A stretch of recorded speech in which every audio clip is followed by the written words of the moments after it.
নোয়াখালীর এক প্রত্যন্ত গ্রাম, কিন্তু সেখানে ঢুকলেই মনে হবে যেন আপনি চলে এসেছেন আর্জেন্টিনার কোনো সমর্থক পল্লীতে। বাড়ি, দোকান, দেয়াল, সড়কের পাশ, চারদিকে শুধু আকাশি সাদা রঙের ছোঁয়া। উঠছে অসংখ্য আর্জেন্টিনার পতাকা। আর এই পুরো আয়োজনের নেপথ্যে একজন, সেনবাগের ডুমুরুয়া ইউনিয়নের সাবেক ইউপি সদস্য আবুল কালাম আজাদ, যাকে এলাকাবাসী চেনেন আজাদ মেম্বার নামে। ছোটবেলায় দিয়াগো ম্যারাডোনার খেলা দেখে শুরু হয়েছিল ভালোবাসা। পরে সেই ভালোবাসা রূপ নেয় লিওনেল মেসিকে ঘিরে এক অন্যরকম আবেগে। তখন এলাকায় বিদ্যুৎও ছিল না, তবুও কিলোমিটারের পর কিলোমিটার পথ হেঁটে গিয়ে আর্জেন্টিনার খেলা দেখতেন তিনি।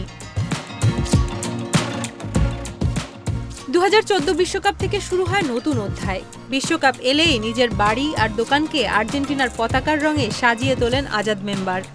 শুধু সাজিয়েই থেমে থাকেন না, খেলার দিন এলাকাবাসীকে একত্রিত করে বড় পর্দায় ম্যাচ দেখার আয়োজন করেন।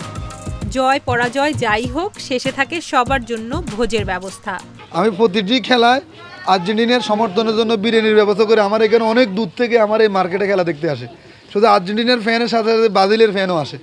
আমি সবাইদেরকে নিয়ে একসাথে আর্জেন্টিনার খেলা শেষে আমরা জিতলো বিরিয়ানির ব্যবস্থা করি, হারলেও বিরিয়ানির ব্যবস্থা করি। কিন্তু এবেলে 2026 বিশ্বকাপ আমি আমার এলাকাতে একটা ঘোষণা দিয়েছি, আর্জেন্টিনার লিওনেল মেসির হাতে যদি শেষ বিশ্বকাপ ট্রফি উঠে, আমি আমার এলাকাবাসীকে নিয়ে আর্জেন্টিনার ফুল আমার ফ্যান ফলোয়ার নিয়ে আমি একটা গরু দেবো করে খাওয়াই দেবো। এবেলে এটা হইলে আমার ঘোষণা। এবারের আয়োজন আরও বড়। দোকানের পাশে সড়কের দুই ধারে উঠছে সারি সারি আর্জেন্টিনার পতাকা। পরিকল্পনা রয়েছে রাস্তার পাশের গাছগুলো আকাশি সাদা রঙে রাঙিয়ে তোলার। আর সবচেয়ে আলোচিত ঘোষণা, মেসির শেষ বিশ্বকাপে যদি আর্জেন্টিনা শিরোপা জেতে, তাহলে পুরো এলাকায় গরু জবাই করে ভোজের আয়োজন করবেন তিনি। শুধু তাই নয়, প্রিয় দলের প্রতি ভালোবাসার টানে আজাদ মেম্বার জমিও বিক্রি করেছেন। তবে এতে কোনো আক্ষেপ নেই তার, বরং তার উন্মাদনায় পাশে রয়েছে পুরো পরিবার। বাবার দেখা দেখি দুই ছেলেও হয়ে উঠেছে আর্জেন্টিনার একনিষ্ঠ সমর্থক। আসলে আমার আব্বু আমাদের এই মার্কেটটা আর্জেন্টিনা কালার রং করছে। অনেক দূর দূরান্ত থেকে অনেক মানুষ আসে ছবি তোলার জন্য, ভিডিও করার জন্য। আসলে এগুলো দেখে অনেক ভালো লাগে। আমি আমার আব্বুর আর্জেন্টিনার খেলা দেখি। আমি একজন মেসির অনেক বড় ফ্যান।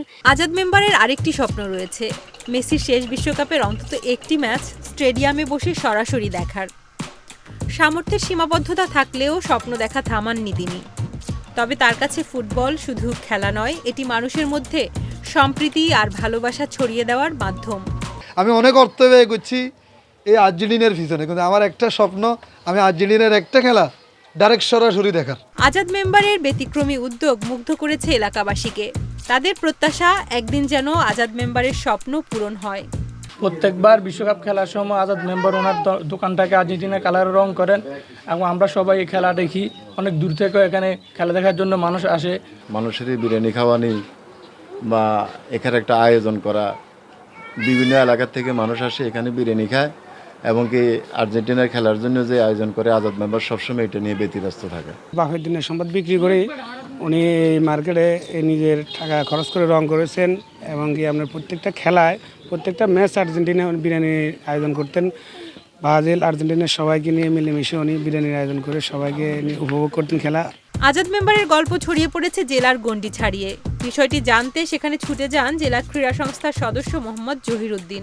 আমি শুনেছি যে এখানে আর্জেন্টিনার সমর্থক হওয়ার পরও এখানে ব্রাজিলের যারা সমর্থক তারাও আসে খেলা দেখে। দুই দলের মধ্যে যে সম্প্রীতি আছে সেটাও আমরা মনে করি সারা বাংলাদেশে অন্যখানেও এই সম্প্রীতিটা যেন থাকে। মেসির প্রতি ভালোবাসা, আর্জেন্টিনার প্রতি অগাধ টান আর ফুটবলকে ঘিরে মানুষের মিলন মেলা, সব মিলিয়ে নোয়াখালীর এই ছোট্ট গ্রামে আজাদ মেম্বার যেন নিজেই হয়ে উঠেছেন এক অনন্য ফুটবল গল্পের নায়ক।